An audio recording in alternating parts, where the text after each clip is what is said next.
முக்கிய செய்திகள். வெள்ள நிவாரண நிதி ஒதுக்கீட்டில் தமிழகத்தை வஞ்சிக்கும் பாஜக அரசு. நிதியும் கிடையாது, நீதியும் கிடையாது என ஸ்டாலின் ஆவேசம். இந்தியா கூட்டணி ஆட்சிக்கு வந்தால் 5 ஆண்டுகளில் 5 பிரதமர்கள். அரசியலமைப்பை மாற்ற காங்கிரஸ் முயற்சிப்பதாக மோடி குற்றச்சாட்டு. அமேதியில் ராகுல் காந்தியும் ரேபரேலியில் பிரியங்காவும் போட்டியா? ஓரிரு நாளில் பட்டியல் வெளியாகும் என காங்கிரஸ் அறிவிப்பு. பாஜக படுதோல்வியை சந்திக்கும் என சமாஜ்வாடி கணிப்பு. பாடம் புகட்ட மக்கள் தயாராகிவிட்டதாக கூறுகிறார் அகிலேஷ் யாதவ். பறக்கும் படை சோதனையில் பிடிப்பட்ட 4 கோடி ரூபாய் விடுவிக்க அழுத்தம் கொடுத்த பாஜக முன்னாள் அமைச்சருக்கு சிக்கல்.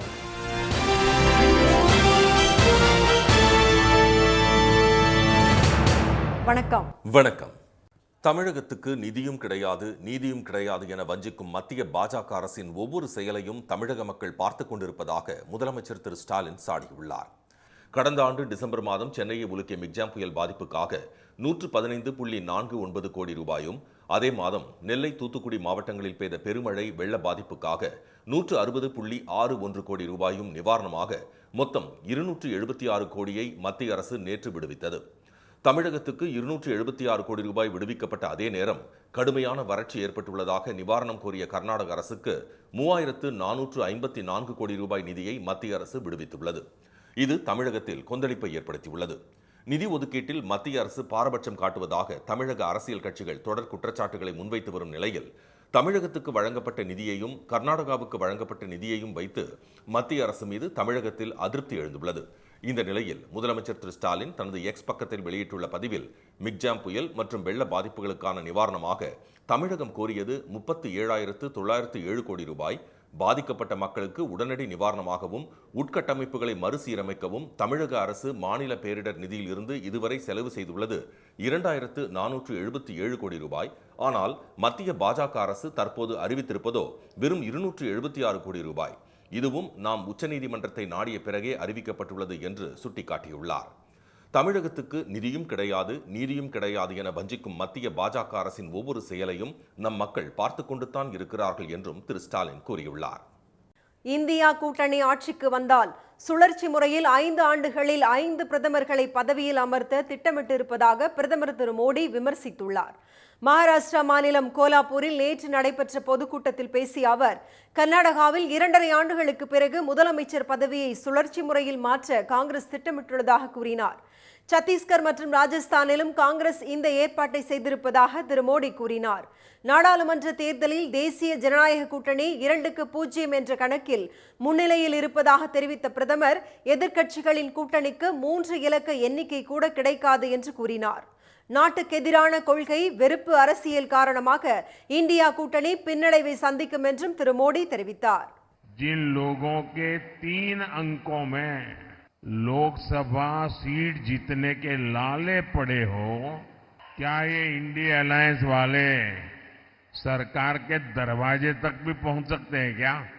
और उनका तो हाल ये है जी, वो ऐसी फॉर्मूला बना रहे, 1 साल 1 PM, ये फॉर्मूला निकालने में लगे हैं.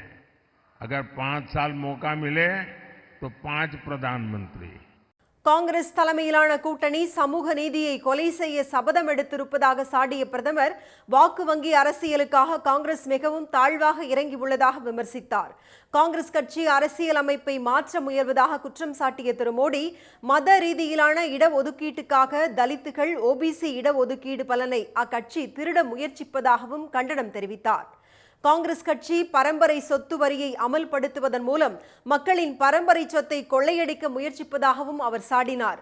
காங்கிரஸ் தனது தேர்தல் அறிக்கையில் சட்டப்பிரிவு 370 திரும்ப கொண்டு வரப்படும், பொது சிவில் சட்டம் ரத்து செய்யப்படும் என்று உறுதியளித்திருப்பதாக தெரிவித்த பிரதமர், மோடியின் முடிவை யாராலும் மாற்ற முடியுமா? அப்படி யாராவது மாற்றினால் அதன் பின் விளைவுகள் என்னவாக இருக்கும் என்று அவர்களுக்கு தெரியுமா என்று ஆவேசமாக கூறினார். மக்களவைத் தேர்தலில் திரு ராகுல் காந்தி அமேதியிலும் திருமதி பிரியங்கா காந்தி ரேபரேலியிலும் போட்டியிட வேண்டும் என உத்தரப்பிரதேச மாநில காங்கிரஸ் வலியுறுத்தியுள்ளது. காந்தி குடும்பத்தின் ஆஸ்தான தொகுதிகளான அமேதி, ரேபரேலியில் 1967ஆம் ஆண்டு முதல் காங்கிரஸ் வெற்றி பெற்று வருகிறது. 2004ஆம் ஆண்டு அமேதியில் முதல் முறையாக களமிறங்கிய திரு ராகுல் காந்தி அடுத்தடுத்து நடைபெற்ற மக்களவைத் தேர்தலில் போட்டியிட்டு வருகிறார். கடந்த தேர்தலில் அமேதியில் அவரை எதிர்த்து போட்டியிட்ட பாஜக வேட்பாளர் திருமதி ஸ்மிருதி இரானி வெற்றி பெற்றார். ரேபரேலி தொகுதியில் தொடர்ந்து வெற்றி பெற்று வந்த திருமதி சோனியா காந்தி தற்போது மாநிலங்களவை உறுப்பினராகிவிட்டார். இதையடுத்து இந்த 2 தொகுதிகளில் திரு ராகுல், திருமதி பிரியங்கா ஆகியோர் போட்டியிட வேண்டும் என உத்தரப்பிரதேச மாநில காங்கிரஸ் தொடர்ந்து வலியுறுத்தி வருகிறது. இந்நிலையில் திரு மல்லிகார்ஜுன கார்கே தலைமையில் காங்கிரஸ் கட்சியின் தேர்தல் குழு கூட்டம் நேற்றிரவு நடைபெற்றது. இந்த கூட்டத்திலும் உத்தரப்பிரதேச மாநில காங்கிரஸ் நிர்வாகிகளும் கட்சி தலைமைக்கு திரு ராகுல் மற்றும் திருமதி பிரியங்காவை களமிறக்குமாறு கோரிக்கை விடுத்தனர். ஆனால் இந்த கூட்டத்தில் எந்த முடிவும் எடுக்கப்படாத நிலையில் ஓரிரு நாட்களில் காங்கிரஸ் வேட்பாளர் பட்டியல் வெளியிடப்படும் என அக்கட்சியின் பொதுச் செயலாளர் திரு கே.சி. வேணுகோபால் தெரிவித்துள்ளார். முதல் 2 கட்ட தேர்தலில் பாஜக எதிர்பார்த்த வாக்குகள் அக்கட்சிக்கு கிடைக்கவில்லை என்று தெரிவித்துள்ள சமாஜ்வாதி கட்சி தலைவர் திரு அகிலேஷ் யாதவ், அடுத்த கட்ட தேர்தல்களில் இந்நிலை இன்னும் மோசமாகும் என்று கணித்துள்ளார். நாடு முழுவதும் மக்களவைத் தேர்தல் 7 கட்டங்களாக நடைபெறுகிறது. முதல் கட்டமாக கடந்த 19ஆம் தேதி தமிழகம், புதுச்சேரி உள்ளிட்ட 21 மாநிலங்களைச் சேர்ந்த 102 மக்களவைத் தொகுதிகளுக்கு தேர்தல் நடைபெற்றது. இதைத் தொடர்ந்து 2ஆம் கட்டமாக 88 மக்களவைத் தொகுதிகளுக்கு நேற்று முன்தினம் தேர்தல் நடைபெற்றது. இந்நிலையில் தனது எக்ஸ் தளத்தில் ஒரு வீடியோவை பகிர்ந்துள்ள திரு அகிலேஷ், கடந்த 10 ஆண்டு காலமாக பாஜக தலைவர்கள் தொடர்ந்து பொய் கூறி வந்ததன் விளைவாக பாஜகவின் பூத் ஏஜென்ட் ஒருவர் அவர்களின் மோசமான நிலையை பற்றி பேச துணிந்துள்ளதாக கூறியுள்ளார். மக்கள் பாஜகவுக்கு ஆதரவாக வாக்களிக்காததற்கு பணவீக்கம், விலைவாசி உயர்வு மற்றும் வேலையில்லா திண்டாட்டம்தான் காரணம் என்று சாடிய அவர், முதல் 2 கட்ட தேர்தலில் பாஜக எதிர்பார்த்த வாக்குகள் அக்கட்சிக்கு கிடைக்கவில்லை என்று கூறினார். அடுத்த கட்ட தேர்தல்களில் இந்நிலை இன்னும் மோசமாகும் என பதிவிட்டுள்ள திரு அகிலேஷ், 3வது முறையாக ஆட்சியை பிடித்து விடலாம் என்ற பாஜகவினர் நினைப்புக்கு இந்த முறை மக்கள் மரண அடி கொடுப்பார்கள் என்று பதிவிட்டுள்ளார். கர்நாடகாவில் தேர்தல் பறக்கும் படையினர் சோதனையின் போது பிடிப்பட்ட 4 கோடியே 80 லட்சம் ரூபாயை விடுவிக்க மூத்த IAS அதிகாரிக்கு பாஜக வேட்பாளரும் முன்னாள் அமைச்சருமான திரு சுதாகர் அழுத்தம் கொடுத்தது அம்பலமாகி இருப்பதை அடுத்து அவருக்கு சிக்கல் அதிகரித்துள்ளது. அங்கு சிக்கப்பல்லாப்பூர் தொகுதியில் போட்டியிடும் அவரது சார்பில் வாக்காளர்களுக்கு கொடுப்பதற்காக பதுக்கப்பட்டதாக கூறப்படும் 4 கோடியே 80 லட்சம் ரூபாயை தேர்தல் பறக்கும் படையினர் 2 தினங்களுக்கு முன்பு பறிமுதல் செய்தனர். திரு சுதாகருக்கு நெருக்கமான ஒப்பந்ததாரர் வீட்டில் இந்த பணத்தை அதிகாரிகள் கைப்பற்றினர். பணம் பிடிப்பட்டவுடன் பெங்களூரு தேர்தல் நடத்தை விதிகள் பொறுப்பு அதிகாரியான திரு முனிஷ் முட்கலை வாட்ஸ்அப் காலில் தொடர்பு கொண்டு பேசிய திரு சுதாகர் பறிமுதல் செய்த பணத்தை விடுவிக்க உதவி கோரியுள்ளார். இதனை அம்பலப்படுத்தியுள்ள அந்த IAS அதிகாரி போலீசிலும் புகார் அளித்துள்ளார். அதில் வேட்பாளர் சுதாகர் வாட்ஸ்அப் மூலம் 3 முறை தகவல் அனுப்பி பணத்தை விடுவிக்க உதவி கோரியதாக குற்றம் சாட்டியுள்ளார். ஏற்கனவே 4 கோடியே 80 லட்சம் ரூபாய் பறிமுதல் தொடர்பாக பாஜக வேட்பாளர் மீது வழக்கு பதிவு செய்யப்பட்டுள்ள நிலையில் பணத்தை விடுவிக்க தேர்தல் அதிகாரிக்கு அழுத்தம் கொடுத்ததாகவும் போலீசார் வழக்கு பதிவு செய்துள்ளனர். இதனால் பாஜக வேட்பாளர் திரு சுதாகருக்கு சிக்கல் அதிகரித்துள்ளது. விமானங்களில் போதிய இடம் கிடைக்காமல் முருங்கைக்காய் ஏற்றுமதி பாதிக்கப்படுவதாக தூத்துக்குடி மாவட்ட விவசாயிகள் தெரிவித்துள்ளனர். சாத்தான்குளம் அருகே சாஸ்தாவின் நல்லூர், முதலூர், பொத்தக்காலன் விளை உள்ளிட்ட பகுதிகளில் முருங்கை மரங்கள் அதிகமாக வளர்க்கப்படுகின்றன. பருவம் தவறிய மழையால் ஆண்டுக்கு 3 மாதங்கள் மட்டுமே நல்ல விளைச்சல் இருப்பதாக அப்பகுதி விவசாயிகள் கூறுகின்றனர். விளைச்சல் குறைந்தால் கிலோ முருங்கைக்காய் 150 ரூபாய்க்கும், அதிகரித்தால் 5 ரூபாய்க்கும் விலை போவதாக அவர்கள் தெரிவித்தனர். இதுபோன்ற விலையேற்ற இறக்கங்களை தவிர்க்க முருங்கைக்காய்க்கு குறைந்தபட்ச விலையை நிர்ணயிக்க வேண்டும் என விவசாயிகள் கோரிக்கை விடுத்துள்ளனர். மராமத்து உரம் பண்ணி, தொழு உரம் வச்சு, மருந்து அடித்து, அதுக்கு உரம் வச்சு, உழுது எல்லாம் பண்ணி திருப்பி தயாராகுனா மார்ச்சுக்கு மேலே திருப்பி எங்களுக்கு அது ஒரு வருமானத்தை கொடுக்கும். விலையும் இருக்கும், விலை இல்லாமல் இருக்கும். இதுக்கு ஒரு கரெக்டான விலை நிர்ணயம் அப்படின்ட்டு இருந்தால், குறைந்தபட்ச விலை நிர்ணயம் இருந்தால் எங்களுக்கு உண்மையாகவே ரொம்ப நல்லாயிருக்கும். ஏன்னா சில நேரம் 2 ரூபாயிலோட போகும், பறிகுலி கூட கட்டாது. தமிழ்நாடு வெளி மாநிலங்கள் தவிர கனடா, சவுதி, குவைத், இங்கிலாந்து உள்ளிட்ட வெளிநாடுகளுக்கும் முருங்கைக்காயை ஏற்றுமதி செய்வதாக கூறிய விவசாயிகள், ஆனால் 1 டன் காய்களை அனுப்பும் அளவுக்கு விமானங்களில் இடம் கிடைப்பதில்லை என்றனர். ஃபர்ஸ்ட் குவாலிட்டி காய் எல்லாமே நாங்கள் எடுத்து வெளிநாட்டுக்கு அனுப்புவோம். அதில் எங்களுக்கு நல்லா பெனிஃபிட் இருக்குது. இதில் என்ன பெனிஃபிட்டு அப்படின்னா, இங்கே லோக்கல் மார்க்கெட்டை விட அது ஒரு கிலோவுக்கு ஒரு 20 ரூபா வரைக்கும் எக்ஸ்ட்ரா கிடைக்கும். இதில் எங்களுக்கு ஒரு பேஸ் எப்படின்னா ஏறதெல்லாம் கிடைக்காது. அதாவது திடீர்னு இன்றைக்கி 1 டன் ஆர்டர் கொடுப்பாங்க. நாங்கள் அதை கணக்கு பண்ணி இங்கே ஆர்டர் எடுத்தோன்னா எங்களுக்கு ஏரோப்ளேனில் அங்கே இடம் இல்லை அப்படின்னு சொல்லி நினைச்சிருவாங்க. அதை இதை கேன்சல் பண்ணிடுவாங்க. அப்போது 2 நாள் கிடைக்கிற லாபம் அந்த 1 நாள் அந்த கேன்சல் ஆகுதுல்ல, அதில் ஒரே நாளில் அவுட் ஆயிரும். முருங்கைக்காய் ஏற்றுமதிக்கான வாய்ப்புகளை மத்திய மாநில அரசுகள் ஏற்படுத்தி கொடுத்தால் சாத்தான்குளம் பகுதியில் தொழில் வளர்ச்சி மேலும் அதிகரிக்கும் என்று விவசாயிகள் கூறினர். சிறந்த மேல் படிப்பை தேர்ந்தெடுக்க உதவிடும் வகையில் தினகரன் கல்வி கண்காட்சி அமைந்துள்ளதாக மாணவர்கள் தெரிவித்துள்ளனர். தினகரன் நாளிதழும் வேலூர் விஐடியும் இணைந்து ஒவ்வொரு ஆண்டும் இக்கண்காட்சியை நடத்தி வருகிறது. இந்த ஆண்டிற்கான 2 நாள் கல்வி கண்காட்சி சென்னை நந்தம்பாக்கம் வர்த்தக மையத்தில் நேற்று தொடங்கியது. +2 வகுப்பு பொதுத் தேர்வு எழுதி முடிவுக்காக ஆவலோடு காத்திருக்கும் மாணவ மாணவிகளுக்கு ஒரு வரப்பிரசாதமாக அமைந்துள்ளது. இந்த வழிகாட்டு பயிற்சியின் மூலம் உயர்கல்வி குறித்த ஏராளமான புது தகவல்களை அறிய முடிந்ததாக மாணவர்களின் பெற்றோர் தெரிவித்தனர். இன்டெப்த்தாக ஒரு நாலேஜ் கிடைக்குது. இங்கே வரும்போது ஈவன் நம்ம பொண்ணுக்காக இல்லைனாலும் we can tell to the people who are near to us அவங்க என்ன எக்ஸ்பெக்ட் பண்ணுறாங்க. we can guide other peoples also. இங்கே நமக்கு அதுக்கான நாலேஜ் வந்து கிடைக்குது. It's a very good thing. மருத்துவம், பொறியியல், கலை மற்றும் அறிவியல், விவசாயம், கேட்டரிங் உள்ளிட்ட இதர உயர்கல்வித் துறைகள் அடங்கிய 70க்கும் மேற்பட்ட கல்லூரிகள், நிகர்நிலை பல்கலைக்கழகங்களின் பிரதிநிதிகள், நிர்வாகிகள் பங்கேற்று எளிய முறையில் விளக்கமளித்ததாக மாணவிகள் கூறினர். தேசிய முக்கியத்துவம் வாய்ந்த உயர்கல்வி நிறுவனங்களில் மேற்கொள்ளக்கூடிய படிப்புகளும் அந்நிறுவனத்தில் சேர்க்கை முறை குறித்து தெரிந்து கொண்டதாகவும் அவர்கள் தெரிவித்தனர். நிறைய காலேஜஸில் போயிட்டு ஒவ்வொரு காலேஜை ஏறி இறங்கி அவங்களோட ஃபீஸ் ஸ்ட்ரக்சர்லேருந்து என்னென்ன கோர்ஸ் இருக்குன்னு பார்க்கறத விட இங்கே வந்தால் எனக்கு ஒரு ஃபுல் ஐடியா கிடைக்குது. நான் டிஃப்ரெண்ட்டாக என்னென்னலாம் படிக்கலாம், என்னென்ன டைப் ஆஃப் கோர்சஸ் இருக்குது, எல்லாமே இங்கே கிளப் தான் ஒரே ஏரியாவில் இருக்குல்ல. அது எனக்கு ரொம்பவே என்ஜாய்மெண்ட்டாக இருக்குது. அட் த சேம் டைம் நான் நிறைய விஷயம் கற்றுக்கிறேன். எனக்கு ஒரு கிளியர் ஐடியா கிடைக்குது நெக்ஸ்ட் நான் என்ன பண்ண போகிறேன் என் லைஃப்பில் அப்படின்னுட்டு. அது இந்த எக்ஸ்போ எனக்கு ரொம்பவே ஹெல்ப்ஃபுல்லாக இருக்குது. உயர் படிப்பிற்கு பின்னர் கிடைக்கும் வேலை வாய்ப்புகள், விண்ணப்பிக்கும் முறை உட்பட அனைத்து விவரங்களையும் ஒரே இடத்தில் பெற முடிகிறது.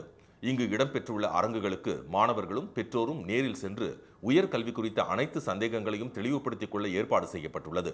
இதற்காக கிண்டி, கோயம்பேடு, போரூரில் இருந்து நந்தம்பாக்கம் வர்த்தக மையத்திற்கு 2வது நாளாக இன்றும் இலவச பேருந்து சேவை வழங்கப்பட்டுள்ளது. இனி வருவது செய்தித் துளிகள். காலமான கணவரின் சொத்தில் மனைவிக்கு முழு உரிமை இல்லை என்று டெல்லி உயர்நீதிமன்றம் அதிரடி தீர்ப்பு வழங்கியுள்ளது. டெல்லியில் இறந்த ஒரு நபரின் 6 பிள்ளைகள் மற்றும் ஒரு பேத்தி ஆகியோர் சொத்து பிரிப்பது குறித்து தொடர்ந்த வழக்கை விசாரித்த நீதிபதி திருமதி பிரதிபா சிங், உயிரிழந்த கணவன் சொத்தை மனைவி அனுபவிக்க முடியும், ஆனால் அந்த சொத்தை விற்கவோ அல்லது கைமாற்றவோ முடியாது என்று தீர்ப்பளித்துள்ளார். நாளுக்கு நாள் வெப்பம் அதிகரித்து வருவதால் பொது இடங்களில் ORS கரைசல் பாக்கெட்டுகளை வழங்க சுகாதாரத்துறை அதிகாரிகளுக்கு பொது சுகாதாரத்துறை உத்தரவிட்டுள்ளது. கடும் வெப்பம் காரணமாக உடல் சார்ந்த பாதிப்புகள் ஏற்படக்கூடும் என்பதால் நீர் சமநிலையை மேம்படுத்த மாவட்டம் தோறும் ஜூன் 30ஆம் தேதி வரை ORS கரைசலை வழங்க அதிகாரிகள் அறிவுறுத்தப்பட்டுள்ளனர். தூத்துக்குடி கடற்பகுதியில் கேரள விசைப்படகு மீனவர்கள் மீன்பிடி தொழிலில் ஈடுபடுகிறார்களா என்று கடலோர காவல்படையினர் தீவிர கண்காணிப்பில் ஈடுபட்டனர். தூத்துக்குடி மாவட்டத்தில் மீன்பிடி தடைக்காலம் அமலில் உள்ள நிலையில் கேரளா மற்றும் குமரி மாவட்டத்தைச் சேர்ந்த விசைப்படகுகள் கிழக்கு கடற்கரை பகுதியில் மீன்பிடி தொழிலில் ஈடுபட்டு வருவதாக தகவல் கிடைத்துள்ளது. இதையடுத்து தூத்துக்குடி மாவட்டம் வேம்பார் முதல் பெரிய தாழை வரையில் கடலோர காவல்படையினர் கடலில் ரோந்து பணியில் ஈடுபட்டனர். வேதாரண்யம் அருகே குடிநீர் கிடைக்காததால் ஊராட்சி மன்ற அலுவலகத்தை பூட்டி பொதுமக்கள் போராட்டத்தில் ஈடுபட்டனர். பிராந்தியக்கரை ஊராட்சியைச் சேர்ந்த அண்டகத்துறை, செம்பிய மணக்குடி, கண்ணெறிந்தான் கட்டளை, மகாராசபுரம் பகுதிகளில் 2000 வீடுகளுக்கு மேல் உள்ள நிலையில் கடந்த 1 மாத காலமாக முறையாக குடிதண்ணீர் வரவில்லை என்று கூறி காலி குடங்களுடன் திரண்டவர்கள் போராட்டம் நடத்தினர்.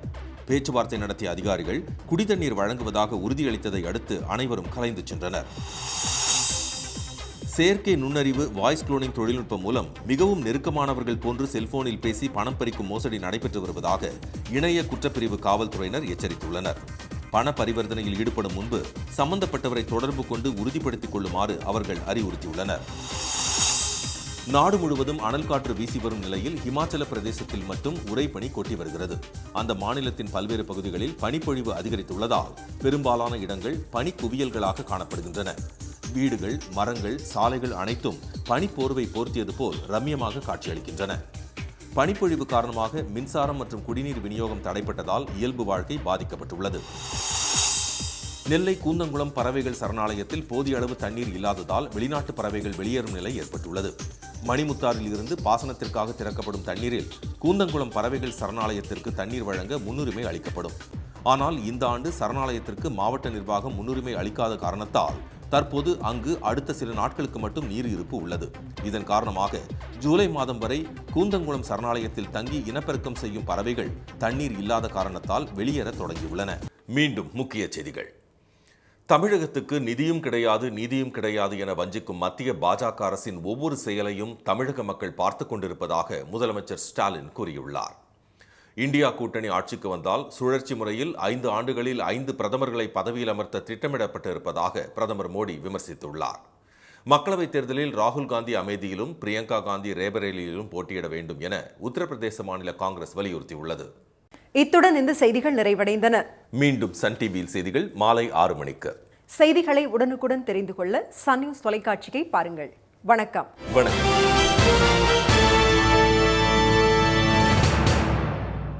உடனுக்குடன் செய்திகளை தெரிந்து கொள்ள சன் நியூஸ் பெல் ஐகானை கிளிக் பண்ணுங்க.